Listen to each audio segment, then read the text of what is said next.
Hello,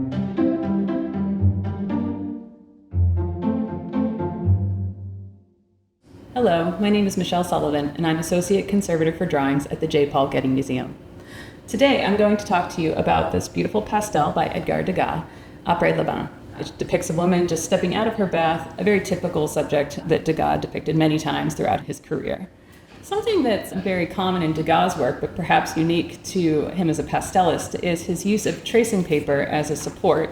Typically, one wouldn't expect an artist to use this type of paper because it's so smooth, it's so slick, it doesn't really want to grab onto those fine, powdery particles from charcoal or pastel drawing sticks. But he does indeed use this support as a way to take designs from other drawings, invert them, reuse them in compositions, and you will see this throughout his work. And you can actually see evidence of that directly in this pastel. Not all of that charcoal underdrawing is covered up. So here where you're seeing these sort of black strokes, that's coming through.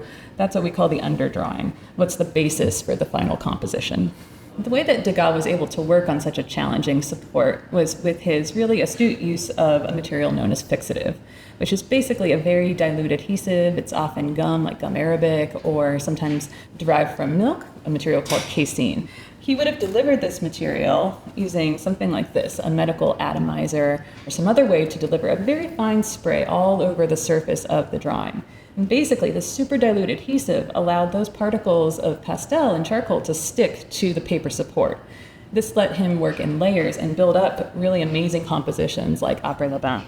We see that here, beautiful blending where probably he wasn't layering so much with fixative in the tub. And then other areas, like in the background, these textiles or wallpapers, where there's been a lot of layering of pastel, likely each of those layers secured with some fixative in between. He was really astute at manipulating the pastel application with different implements, or sometimes even applying the pastel wet. So that's what you see here, where he can wet the pastel, either making a paste or just dipping the stick into a little bit of water to get it moist, and it allows him to lay down a thicker layer of material.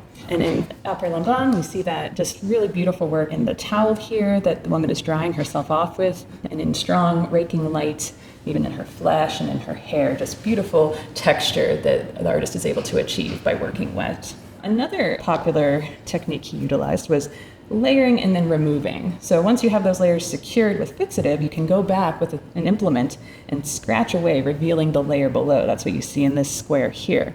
And in the drawing, we find that type of work again in the tub, where there's these sort of vertical scratches where we're getting through those colors, looking at the darker pastel below, and over here in this really interesting, maybe it's a screen where he's utilizing that same technique, removing, scratching out so that you see the layers below, just creating a lot of very interesting texture, which is really what makes these drawings so visually appealing and so interesting. As conservators, we spend so much time really getting to know these works, looking at them so closely under the microscope. I hope that I've been able to give you a little bit of a glimpse of what we look at, what we're trying to understand about the artist that helps us appreciate his work, but also preserve these works for future generations as well.